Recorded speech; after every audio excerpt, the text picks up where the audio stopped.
itu mencari terlebih dahulu. Mungkin itu. Jadi prosesnya cukup panjang ya Kiai. Masya Ya. Allah, betul. Luar biasa. Baik, terima kasih Kiai Haji Abdul Aziz Sujai sudah sedikit memberikan eh, menyampaikan sedikit sejarah agar pendengar bisa lebih memahami kaitannya dengan upaya perjuangan beliau untuk bisa mencapai kemerdekaan ini. Mungkin bisa ditambahkan Kiai Haji Emis Bahul Salam, monggo silahkan. Ya, bismillahirrahmanirrahim. Terima kasih.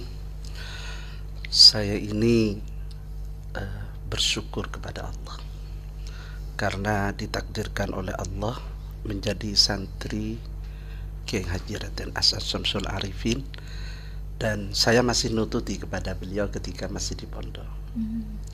Jadi saya masuk 1986, beliau wafat tahun 1990. Jadi 4 tahun saya dididik oleh beliau, mulai dari bab ibadah, muamalah sampai kepada persoalan politik. Nah, berbicara tentang Kiai Haji Raden As'ad Syamsul Arifin, tentu kita harus melihat pertama dari kelahiran beliau. Beliau itu dilahirkan di Makkatul Mukarramah, di Syib Ali. Nah, saya ini termasuk orang yang ikut berkontribusi di dalam pembuatan buku Kharisma Kiai As'ad di sini ketika mencari sumber-sumber informasi tentang beliau. Karena beliau ketika masih hidup, masih ada, tidak berkenan beliau itu dicatat tentang sejarah hidupnya, perjuangannya, kurang berkenan. Sehingga ketika wafat baru kami melacak, mencari informasi tentang perjuangan beliau. Jadi beliau itu dilahirkan di Mekah. Kemudian pendidikan beliau itu setelah dibawa pulang dari Mekah, beliau mondok di Pondok Pesantren Banyuanyar, Madura. Nah, setelah itu beliau dikirim ke Mekah lagi berguru. Salah satu gurunya adalah Syekh Abbas Al-Maliki, ada Syekh Hasan Al-Yamani, dan banyak guru-guru beliau di situ, baik yang asli Arab Saudi maupun yang dari Indonesia. Nah, setelah beliau dari Mekah menimba ilmu, beliau masih mondok di Sidogiri, di Buduran, di Lasem, kemudian di Demangan kepada Syekhona Khalil. Nah, pada saat beliau mondok itulah beliau menjadi mediator berdirinya Nahdlatul Ulama yang membawa isyarah tongkat dan tasbih dari Syekhona Khalil kepada Kiai Haji Hasyim Asy'ari, baik itu tongkat maupun tasbih. Nah, tentunya beliau ini sebagai tokoh yang ikut mendirikan Nahdlatul Ulama memiliki tanggung jawab kepada perjuangan Nahdlatul Ulama. Nah, sehingga kita tahu semua bagaimana peran Nahdlatul Ulama di dalam proses kemerdekaan Republik Indonesia. Nah, ketika beliau itu sudah pulang ke tengah-tengah masyarakat dan ikut mendirikan pondok pesantren Salafiyah Syafi'iyah Sukorjo Situbondo bersama abah beliau Kiai Haji Raden Syamsul Arifin. Beliau ini tidak ada di pondok. Ternyata beliau mengkoordinir pasukan Hizbullah dan pasukan Sabilillah. Jadi ada pasukan Hizbullah, pasukan Sabilillah setapal kuda, mulai dari Situbondo, Banyuwangi, Jember, Lumajang, Probolinggo, Pasuruan. Beliau koordinir untuk melawan penjajahan Belanda pada saat itu. Nah, di dalam sejarah itu beliau aktif di dalam mengkoordinir pasukan Hizbullah dan Sabilillah. Tapi yang diambil pasukannya itu bukan santri-santri yang masih ada di pondok, tidak. Beliau mengkoordinir bajingan-bajingan. Nah, istilah bajingan itu kan orang-orang apa ya, orang-orang nakal ya. Nah, beliau datangi bajingan-bajingan itu. Karena ya untuk menghadapi bajingan ini tentunya harus setara keilmuannya dengan bajingan, dalam arti ilmu kanuragannya ya. Nah, beliau Ki Haji Raden As'ad Syamsul Arifin ini terkenal sakti mandraguna memang. Saya mendatangi pelopor, mendatangi tokoh-tokoh, bagaimana beliau ketika berhadapan dengan musuh-musuhnya. Jadi kesaktiannya itu memang ditampakkan, sehingga bajingan-bajingan itu takluk kepada beliau. Dan ketika takluk kepada beliau, beliau mengatakan, kamu kalau ikut saya yang akan menjamin nanti di hadapan Allah Subhanahu wa Ta'ala. Nah begitu, karena sudah ada jaminan dari Ki As'ad, asalkan satu, ikuti instruksi saya. Jadi bajingan-bajingan itu dibawa oleh Ki As'ad melawan Belanda, itu di Bondowoso. Bahkan ketika pertempuran melawan Inggris itu pun juga, karena Ki As'ad ini sama-sama santrinya Ki Hasyim Asy'ari. Ada Ki Haji Abbas dari Buntet itu, ada Ki As'ad yang dari Tapal Kuda. Itu kan rencana 10 November. Itu kan bukan 10 November. Bung Tomo itu usul pada waktu itu 8 November. Nah ini menurut sejarah. Nah Ki Hasyim Asy'ari jangan dulu. Ini setelah Belanda kan ada Inggris ini ya. Nah, jadi aktif Ki As'ad itu. Nah Ki Hasyim Asy'ari bilang begini, tunggu pasukannya Abbas, tunggu pasukannya Ki As'ad. Jadi beliau mengkoordinir pasukan dari barat, dari timur untuk melawan Inggris.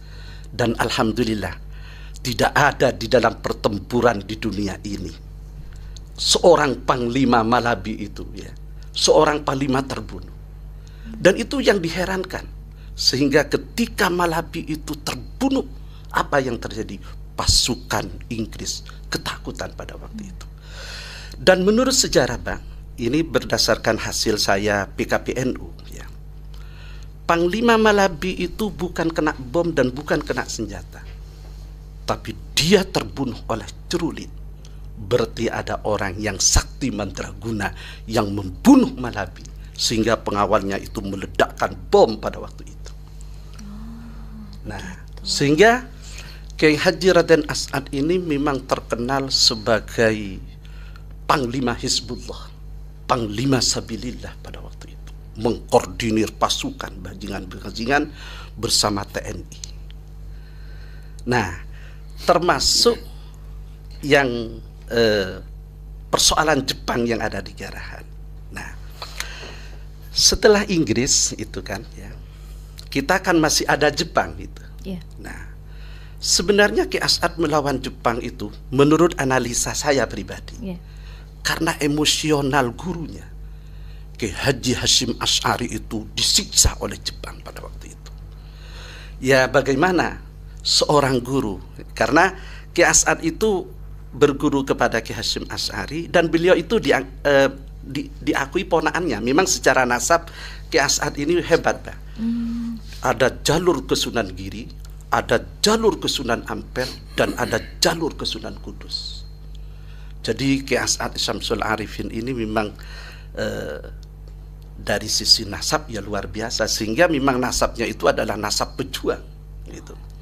Nah ketika beliau itu tahu Ki Hasyim Asy'ari itu disiksa oleh Jepang, beliau itu mengatakan, saya akan melakukan perlawanan kepada Jepang. Nah beliau berangkat dari Sukoharjo ke Jember ini. Beliau melakukan konsolidasi dengan ulama-ulama yang ada di Jember. Nah makanya beliau itu sebenarnya tidak sendirian. Artinya beliau itu di sini didampingi oleh Ki Haji Abdus Samad, abahnya Ki Haji Muhyiddin Abdus Samad, sepupu beliau. Ada Ki Dhafir, ada Ki Ahmad Siddiq, nah, ada kiai-kiai, ada Ki Soleh, ya, ada Ki Masikan dan lain sebagainya. Sehingga ketika beliau itu datang ke Jember untuk menghadapi Jepang itu, beliau tidak lepas konsultasi dan bermusyawarah dengan para ulama yang ada di Jember. Oleh karena itu beliau itu datang ke Ki Umar di Sumberwingin, datang ke Ki Soleh, nah kemudian datang ke Ki Ali di Deklekor itu, kemudian di Kalisat ada Kemasikan, dan seterusnya. Beliau bersama pelopor. Pelopor ini yaitu pasukan hitam yang memang dipimpin oleh Kiai Haji Raden Asyam Samsul Arif.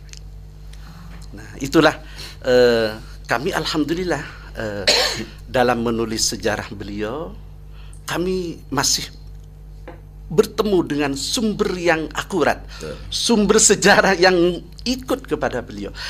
Ada beberapa pelopor itu yang ketakutan ketika ditanya, ayo Pak, sampean tak oleh bikin asal, tak oleh acara itu. Jadi beliau itu sebenarnya apa yang dilakukan oleh beliau itu pelopor pun takut menjadi katakan. Tapi karena ini Kiai As'ad sudah wafat dan kami pada waktu itu membutuhkan data untuk proses kepahlawanan beliau, saya alhamdulillah Pak, saya orang yang mundar-mandir menghubungi ke Menteri Sosial, menghubungi ke Kiai Hashim Muzadi sebagai Dewan Pertimbangan Presiden pada waktu itu untuk proses kepahlawanan Kiai As'ad.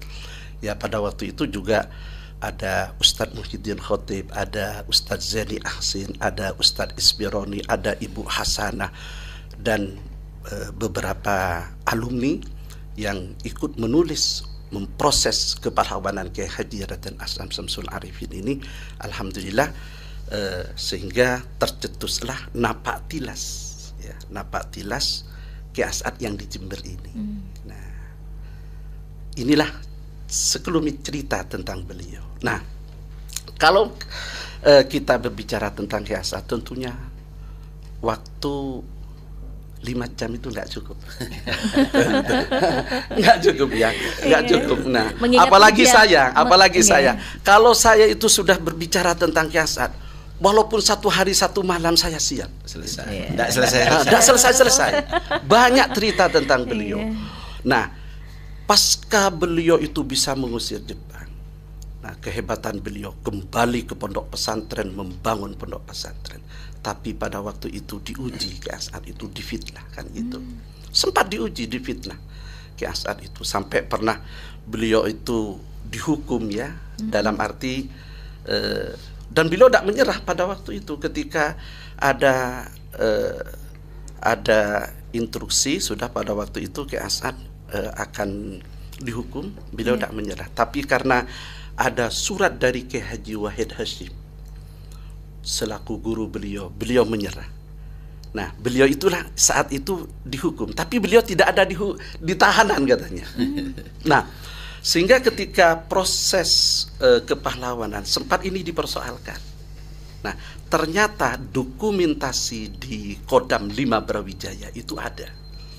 Beliau setelah melalui proses pengadilan, Kiai As'ad tidak berkhianat kepada negara, Kiai As'ad tidak bersalah pada waktu itu, sehingga tentara mengantar beliau ke pondok pesantren, memangku pondok pesantren. Tapi ada cerita lagi, setelah beliau memangku pondok pesantren, Indonesia diuji dengan PKI.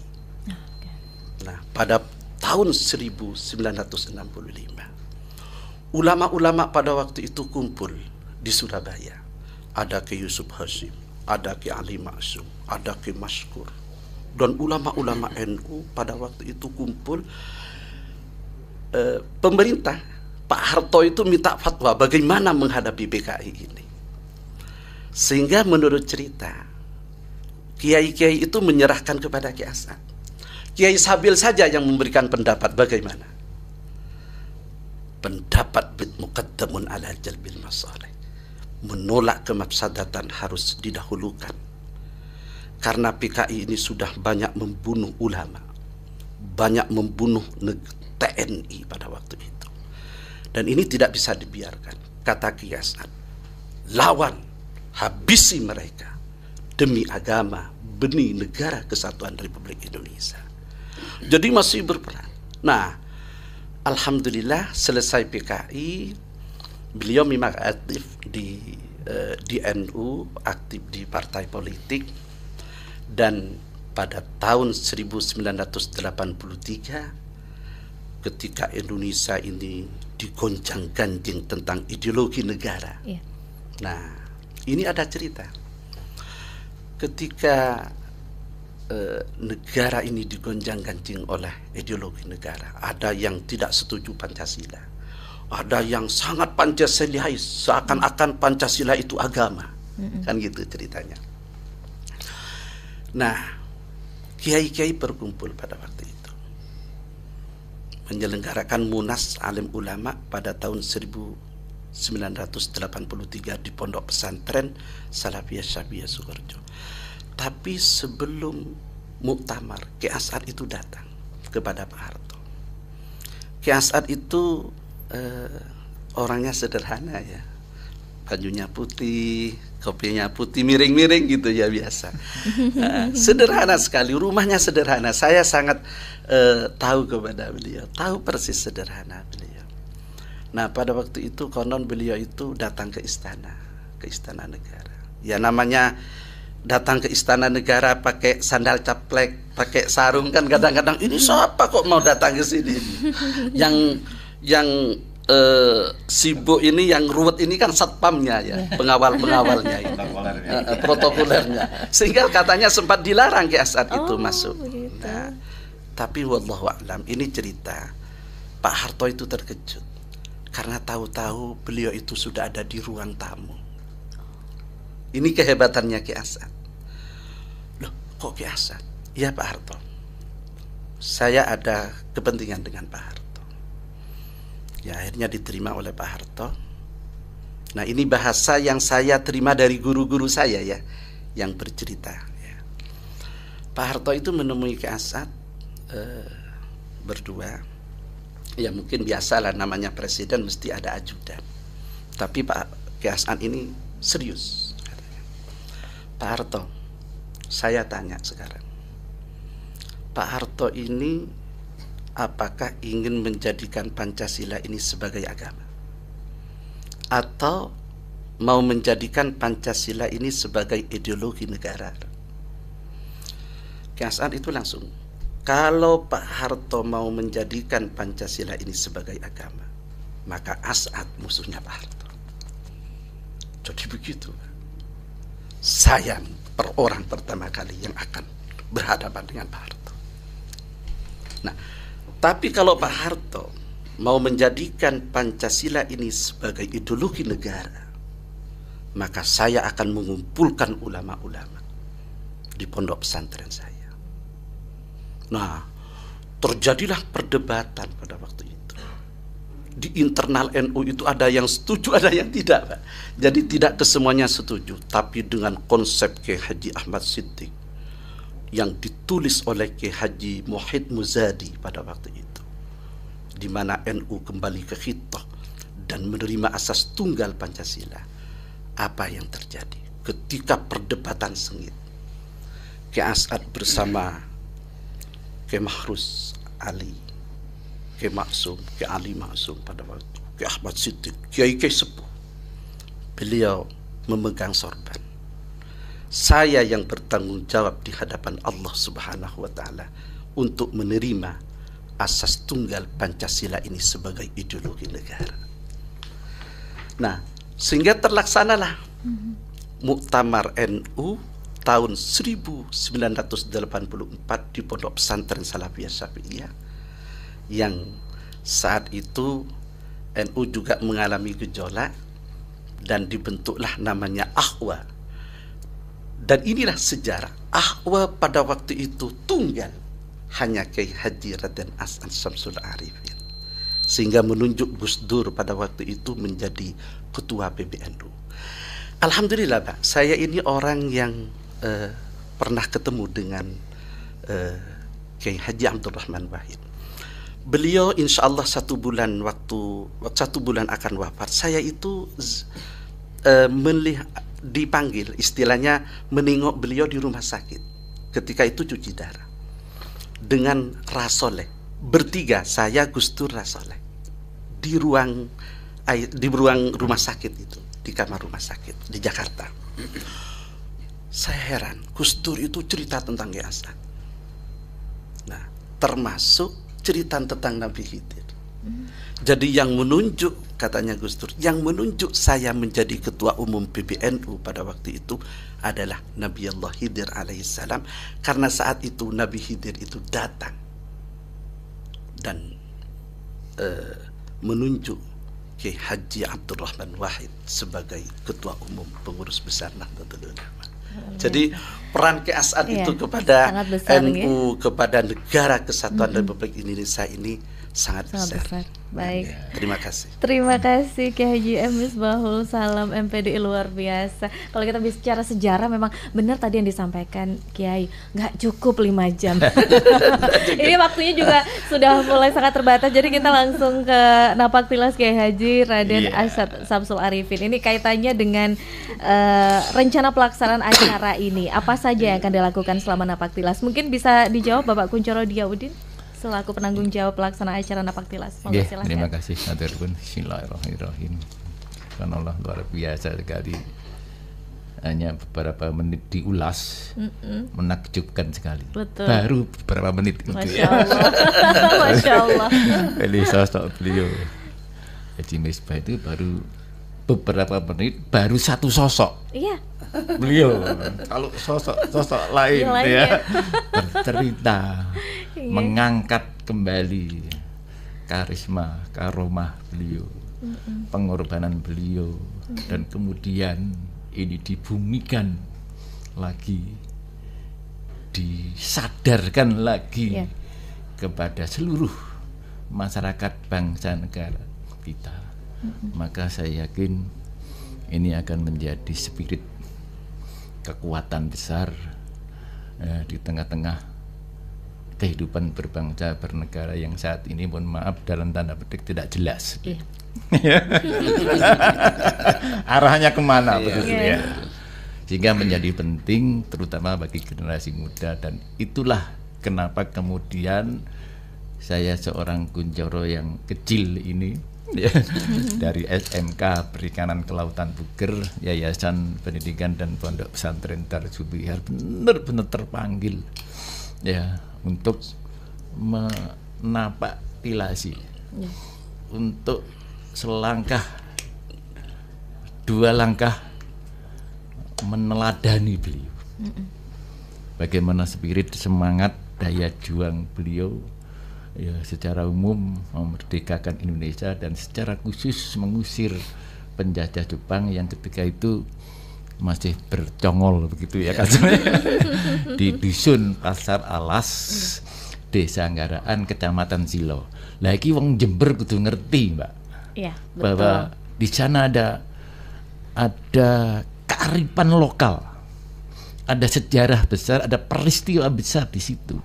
Dan ini tidak boleh lupa wong Jember. Ya, di sana ada monumen Tugu Pahlawan Nasional Kiai Haji Raden Asyad Samsul Arifin. Ini jangan-jangan wong Jember tidak ngerti ini. Karena itulah kami atas izin beliau yang barangkali tanpa izin pengasuh nggak mungkin. Kita bisa melaksanakan, dan pertama kali juga atas inisiatif beliau ketika tahun 2018 ya. Kita anak-anak kami, lembaga kami melaksanakan Napaktilas, dan sekarang sudah kelima kalinya. Ini menjadi momen penting bagi kami, dan buat santri taruna kami wajib, Pak. Tiap tahun kamu tidak saya baiat sebagai santri taruna SMK Perikanan Kelautan Puger sebelum Napaktilas Kiai Haji Raden Asyad Samsul Arifin. Jadi wajib begitu. Jadi itu, karena itu saya bersyukur sekali ya bersama beliau Yai Ajis selaku Eksas yang diminta oleh pengasuh mendampingi kami ya, langkah demi langkah, estafet demi estafet, rute demi rute. SOP-nya sudah jelas, tidak boleh menyimpang gitu ya. Harus jadi, sesuai. Iya, harus sesuai apa yang dijalani beliau di tiap estafet itu kami jalani. Ini menjadi penting agar santri-santri kami, siswa-siswa kami benar-benar merasakan betul ya, untuk kemudian bersyukur bahwa kemerdekaan ini adalah sebuah karunia. Bersyukur dan hormat, kemerdekaan ini adalah berkat perjuangan para pahlawan, termasuk di dalamnya yang jelas-jelas ada napak tilasnya dan sejarahnya di bumi Jember. Itulah yang kemudian menjadi motivasi dan spirit kami agar anak-anak kami untuk bisa mencontoh beliau begitu. Jadi itu saya bersyukur ini sudah kelima kalinya ya. Pertama kali 2018 ya. 2019 kita berhenti Covid 2 tahun ya. Kemudian karena Covid ya kita berhenti enggak itu. Kemudian baru kemarin 2002, 2003, sekarang 2004 kita siapkan, insya Allah besok ya kami SMK Perikanan Kelautan Beger, santri Taruna SMK Perikanan Kelautan Beger bersama beliau-beliau dari Eksas ya akan melaksanakan napak tilas beliau, dan subhanallah luar biasa doa, support, dukungan para kiai dari titik-titik ini luar biasa. Dukungan masyarakat subhanallah luar biasa atas kegiatan ini. Ini artinya menandakan bahwa bangsa Indonesia sekarang ini lagi krisis, merindukan seorang kepemimpinan. Ya, begitu enak, begitu ingat Samsul Arifin, subhanallah, ternyata luar biasa. Artinya ini menandakan bahwa bangsa kita ini akhir-akhir ini krisis, mohon maaf, krisis kepemimpinan. Nah, kami ingin dengan agenda ini kembali bisa mencontoh beliau bagaimana menjadi benar-benar seorang negarawan. Ya, benar-benar seorang pejuang. Sehingga semangat patriotisme, daya juang, mental, jiwa itu kita tanamkan. Sekaligus sebagai bagian dari akhir di sekolah kami itu selama minimal 1 bulan ya sebelum ajaran baru itu kita karantina, Mbak. Ya, tidak boleh bawa HP, tidak boleh dijenguk orang tua. Akhir dari karantina ini perjalanan napak tilas ini. Sehingga santri kami ya kurang lebih 8 hari, 8 dino ya kalau orang Jawa. Kita memang kita cuci hati, cuci otak, besarkan jiwa, kuatkan mental, luaskan pandangan, kemudian visioner. Kita siapkan itu. Jadi akhir dari pendidikan karakter lah ya, terutama karakter Pancasila tadi itu kita tanamkan betul, kita bumikan betul. Ya momen terakhirnya adalah napak tilas ini. Baik. Jadi begitu. Baik. Sekali lagi untuk itu terima kasih ya RRI bisa menyuarakan ya kami bisa teman-teman menyuarakan kembali ya semangat juang kemerdekaan. Iya. Baik. Ya. Jadi sebagai bagian dari mumpung ini masih hiruk pikuknya rame-ramenya peringatan HUT kemerdekaan. Betul. Kami memang punya acara khas. Mohon maaf kami tidak karnaval, tidak lenggak-lenggok di alun-alun Jember, tapi lenggak-lenggok dengan zikir sholawat mengikuti jejak nafas beliau, napak tilas Kiai Haji Raden, yang saya yakin ini jauh lebih mengena daripada peringatan-peringatan hiruk pikuk di mana-mana. Saya yakin itu. Karena itu kami konsisten berusaha tiap tahun ini menjadi agenda penting ya bagi anak-anak kami khususnya, dan mudah-mudahan juga bagi masyarakat pada umumnya untuk kembali sadar atas sebuah kemerdekaan ini. Baik. Begitu. Terima kasih Bapak Kunchoro sudah ini juga memberikan semangat juangnya untuk pendengar kita bahwa ada pahlawan yang begitu dengan luar biasanya jiwa raganya diberikan untuk bisa memberikan yang terbaik untuk nusa dan bangsa. Seperti itu. Baik. Ya, di tengah-tengah ini kita sekarang bingung dengan sejarah ya. Sekarang ini di YouTube, di WA itu berkeliwiran tentang sejarah-sejarah yang tidak benar. Ya, kita ingin juga meluruskan meluruskan kembali sejarah apa dengan napak tilas. Baik, terima kasih. Baik, kita kembali ke Kiai Haji Abdul Aziz Sujai. Ini kaitannya dengan lokasi dan situs sejarah yang akan dikunjungi dalam napak tilas ini, Kiai. Iya. Di mana saja itu tempatnya? Titik-titiknya di mana saja? Kalau titik-titik itu ya mengikuti perjalanan di mana almarhum Al-Maghfur Kiai Haji Raden As'ad Samsul Arifin itu dimulai dari Sumber Beringin. Sumber Beringin. Ya, jadi beliau itu suwan di Sumber Beringin awal mula. Jadi Napak Tilas ini juga dilepas dari Iya, Sumber dilepas di Beringin. sana. Oh, Iya. gitu. Oke. Ya, Insya Allah besok pagi jam 6, Pak. Besok pagi jam 6. Iya. jam 6. Oke. Itu sampai 2 hari kalau tidak 2 salah hari. ya. 2 hari Oke. perjalanan. Kemudian setelah itu Sampai dari Sumber Beringin menuju lewat Ke makamnya Kiai Soleh. Lah, Tempat beliau ini. Iya. kebetulan Iya, rumah beliau, dalam masih beliau. keluarga dengan saya. Mas. Nah, ini juga ada satu kisah di situ. apa itu? Pada waktu itu sebenarnya Ki Asad pakai kuda, ya. Oh. Pakai kuda, terus nyampe di daerah Kiai Soleh ini, beliau turun. Beliau turun sama hadamnya ini ditanya, kenapa turun Kiai? Ya, di sini ada orang kekasih Allah Subhanahu wa taala, yaitu Kiai Soleh itu. Sehingga beliau begitu istimewanya bisa mengetahui ada orang-orangnya Allah Subhanahu wa taala. Jadi akhirnya kita juga sebagai orang yang menapaktilasi beliau, kita yang mampir ke makamnya Kiai Soleh di situ, di kebetulan dekat dengan Ya, Haji rumah Misbah saya. ini. Kediaman. Ya, betul, Haji dekat sekali sama Soleh. beliau. Luar biasa. Oke. Sampai di situ terus ke Sukowono, Ke Zaidul ke Ali. Zaidul Ali, Zaidul Ali, ke pamannya itu yang tadi, pamannya Ki Asad itu. Nah, di situ juga ada pembacaan Ratibul Haddad, sebagaimana yang dilakukan oleh Ki Asad Samsul Arifin. Tapi pada waktu itu mulai dari ba'da Isya sampai subuh itu berdiri itu. Oke. Jadi yang diteliti dengan pamannya itu ternyata yang dibaca mulai ba'da Isya sampai subuh itu Ratibul Haddad. Entah sudah berapa kali ndak bisa dihitung itu. Terus dari sana langsung ke Kiai Musikan. Iya. Ya, kalau sekarang Kiai Rusidi kalau tidak salah itu. Kalisat. Ya, dari Kalisat itu juga kita juga mampir di makam beliau, baca-baca Yasin dan tahlil, baru kita berangkat ke Ledok Ombo, Rodotul Ulum, Kiai Saiful Bahri sekarang. Kalau dulu Kiai Mesrai itu abahnya. Iya. Yang beliau itu juga orang-orang istimewa di situ. Iya. Kalau untuk teman-teman mungkin di situ bermalam ya untuk teman-teman. Tapi kalau almarhum Al-Maghfurlah tidak bermalam di situ sebenarnya. Beliau langsung ke lewat Lembengan, dari Lembengan langsung ke Paras ya. Karangparas. Itu masjid terakhir di tepi hutan. Ya. Setelah itu tidak ada rumah lagi itu. Per rumah terakhir desa Sumber Alas, dusun Karangparas. Itu masjid terakhir. Belakang masjid itu Kecamatannya sudah mungkin hutan. Ledok Ombo mungkin. Iya, Masuk Ledok Ombo. Ya. Iya.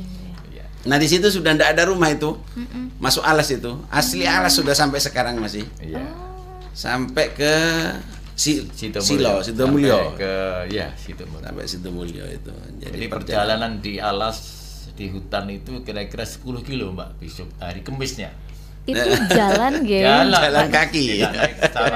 Masya Allah. Nah di situ kadang-kadang teman-teman kalau yang mental kurang kuat, kadang-kadang kesurupan juga di situ Iya. kadang-kadang. Itu pernah terjadi? Iya, Baik. sering Oh, terjadi ya. Oh, Tapi kita insya Allah sudah Alhamdulillah selalu teratasi lah. karena banyak kiai yang ikut. Ya, gitu. Jadi Ya, 10 tempat kilo. itu menurut informasi dari Kerosidi Iya. yang sempat cerita dengan saya. Iya. Kemudian mungkin beliau dari abahnya, dari Kiai Soleh, Kiai Musikan ya. Memang perjalanan ini dulu dijadikan tempat pertempuran antara pasukan Indonesia ya, TNI dan pelopor ini yang bersatu melawan Belanda, melawan Jepang. Ada cerita lucu, Pak. Kenapa itu? Katanya. Ya, namanya pelopor ini kan orang biasa, bukan orang terlatih seperti TNI, terlatih perang. Cuma dia itu memang orang tangguh ya. Ditembak kebal, dibacok kebal dan lain sebagainya itu. Nah, kiai-kiai pada waktu itu memimpin pertempuran katanya. Katanya Kiai Rasidi itu.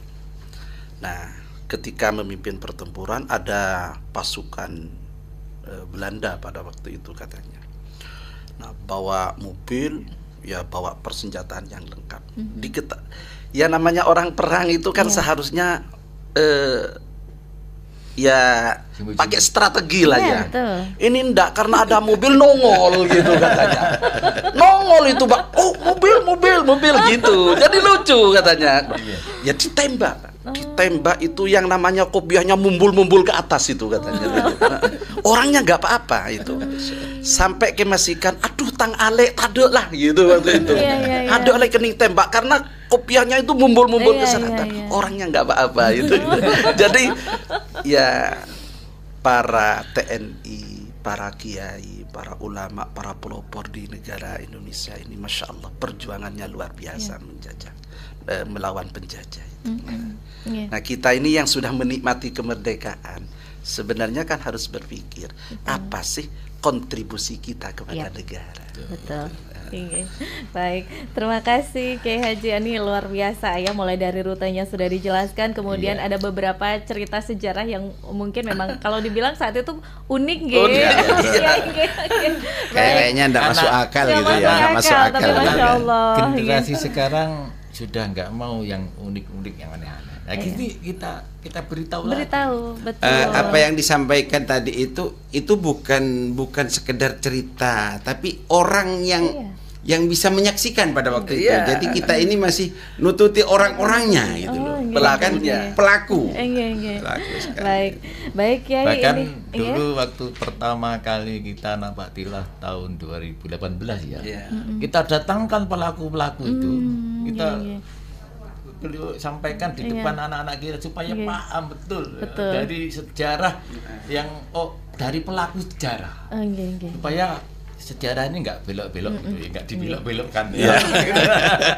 Tadi lurus ya. Kemudian dari pelaku gitu ya. Baik, terima kasih. Ini karena waktunya sudah sangat terbatas, monggo silakan untuk memberikan closing statement, mungkin bisa dimulai dari Kiai Haji Abdul Aziz Sujai terlebih dahulu. Silakan. Ya, terima kasih. Kalau melihat sosok almarhum Al-Mafur Kiai Haji Raden Asad Syamsul Arifin, ya kalau beliau sebagai pejuang, maka pastinya beliau itu menanamkan hubbul waton minal iman. Jadi cinta tanah air merupakan satu keimanan bagi kita sebagai santrinya terutama, dan secara umum bagi orang Indonesia.